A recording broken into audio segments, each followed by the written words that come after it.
We can solve real-world problems using either equations or inequalities. We can look for key words to help us recognize that we need to use an inequality instead of an equation. Words like less than or fewer than indicate that we should use a less than symbol instead of an equal symbol. Words like less than or equal to, no more than, does not exceed, at most, and even a word like maximum means that we should use the less than or equal to symbol. Seeing words like greater than, more than, or exceeds indicates that we should use the greater than symbol. And seeing words like greater than or equal to, at least, no less than, or minimum means that we should use the greater than or equal to symbol. So let's look at some examples. This problem says that Cecilia has $100 to spend on clothes. She wants to buy a sweatshirt for $30 and a pair of jeans for $42. With the rest of the money, she would like to buy socks that cost $4 a pair. Write and solve an inequality for the number of pairs of socks she can purchase. Just like when we're writing and solving equations, the first thing we need to do is define our variable so that we understand what we're solving. For this problem, we want to know the number of pairs of socks that she can purchase. So if I use a variable x, that's going to represent the pairs of socks or the number of socks that Cecilia can purchase.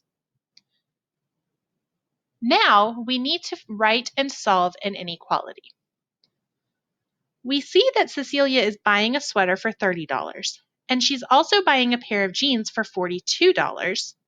Then she's going to use the rest of her money to buy socks that cost $4 a pair. Well, I don't know how many pairs of socks she's going to purchase, but I know that it costs $4 per pair, so she's going to pay 4 times the number of socks that she purchases. She is, in addition to paying for socks, going to pay $30 for a sweater, so that means we're adding 30 to this. And she is also buying a pair of jeans, which means she's adding another $42. We know that she has $100 to spend on clothes. This doesn't mean that she has to spend all $100. She could spend all $100, or she could spend less than that because she has no more than $100. So to indicate this, I'm going to use the less than or equal to symbol to show that she could spend all $100 or she could spend less than that. Now we're going to solve just like any inequality. I know that I would need to combine my like terms over here first, so I would need to add 30 plus 42. When I add 30 plus 42, I get 72, so my inequality says 4x plus 72 is less than or equal to 100. Now that both sides are simplified, I can isolate my variable x by using inverse operations. So instead of adding 72, I'm going to use the inverse, which is subtracting 72, and I'm going to do that on both sides of my inequality. These will cancel to leave me with 4x.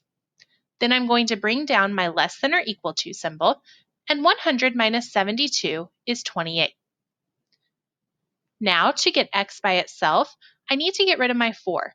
4 is being multiplied by x here, so I'm going to use the inverse, which is dividing by 4 on both sides of my inequality. These will cancel, which leaves me with x.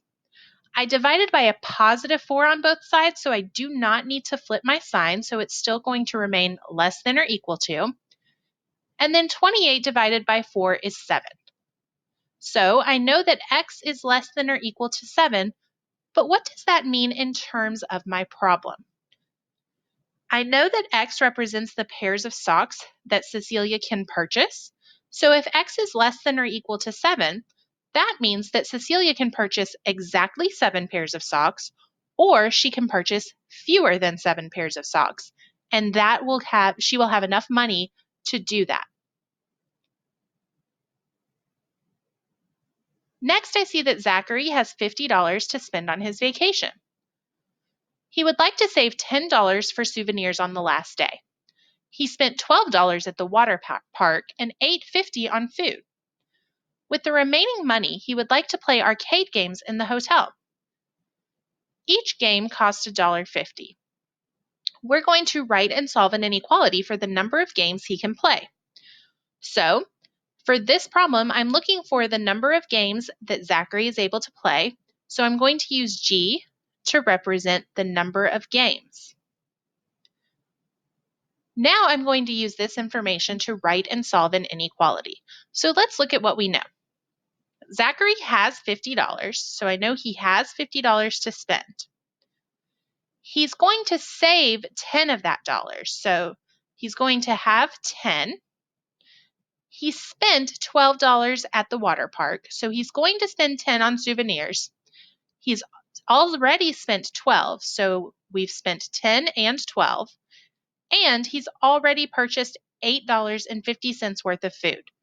So the money that he is spending or planning on spending is $10, $12, and $8.50. Then I know that the rest of the money is going to be spent on games. Well, each game costs $1.50.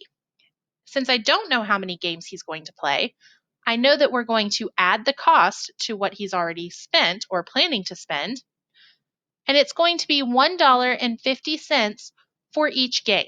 Since I don't know how many games, I'm going to multiply 150 times the number of games, which is G.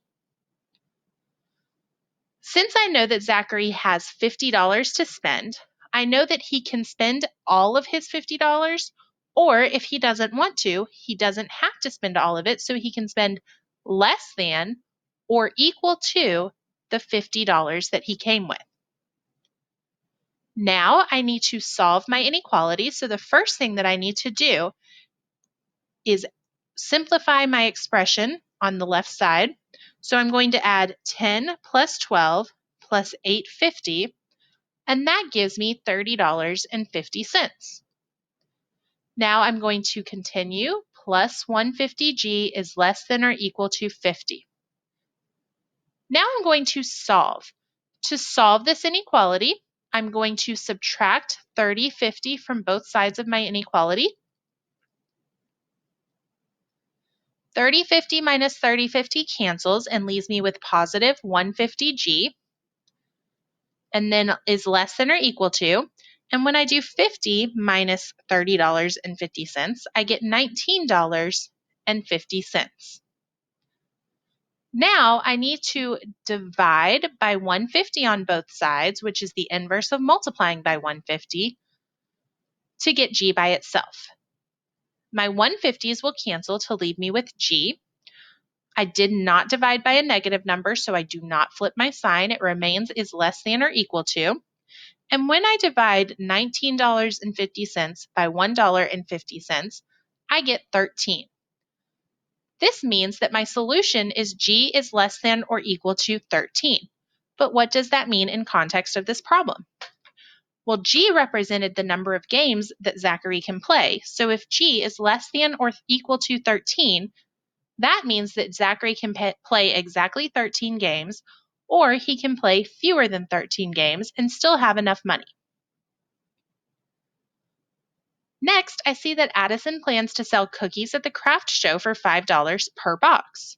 She also plans to babysit 2 days of the week for a total of $45. If she would like to earn at least $80, write and solve an inequality for the number of boxes of cookies she needs to sell. Well, the first thing I want to do is define my variable. I'm looking for the number of boxes of cookies that she needs to sell, so I'll use B to represent boxes of cookies. Now I'm going to write and solve an inequality. I know that Addison is planning to sell the cookies for $5 per box. I don't know how many boxes she's going to sell, so I'm going to represent this with 5 times B. I know that she is also planning to earn money by babysitting, but she's going to get a total of $45 from babysitting. So Addison is going to sell cookies and also babysit, which means we're going to add 45 to the amount of money that she gets for selling cookies.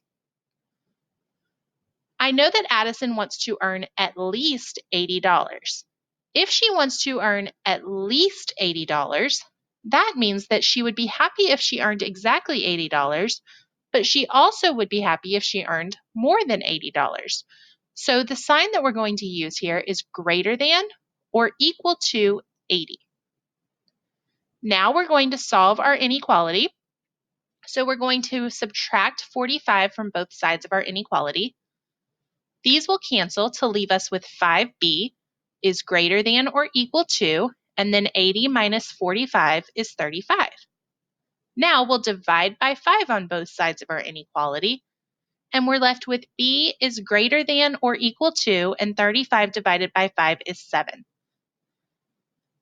This means that b is greater than or equal to 7, and since b represents boxes of cookies, this means that Addison needs to sell at least 7 boxes of cookies to have at least $80.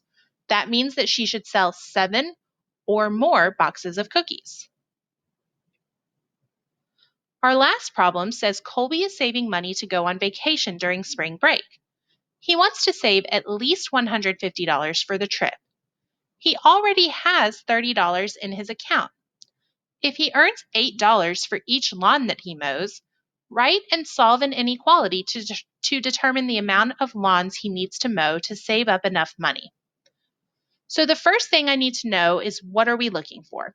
We want to know the number of lawns he needs to mow to save up enough money. So I'm going to use M to represent the lawns that Colby needs to mow. Now I'm going to write and solve an inequality for this. I know that Colby wants to save at least $150. The word at least means that he can save exactly $150, or he can save more than $150. This means that I'm going to use the greater than or equal to symbol to show how much money Colby wants to save. I know that he already has $30 in his account, and then he's going to start mowing lawns to earn the rest. So he has $30, and he's going to add to that $30, $8 per lawn that he mows. So to show $8 per lawn, I'm going to write 8M. Now all I need to do is solve my inequality. So I'm going to subtract 30 from both sides.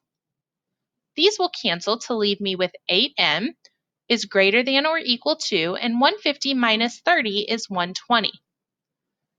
Now I can divide by 8 on both sides of my inequality. These will cancel to leave me with M is greater than or equal to, and when I do 120 divided by 8, I get 15. So if M is greater than or equal to 15, this means that Colby needs to mow 15 or more lawns to earn at least $150.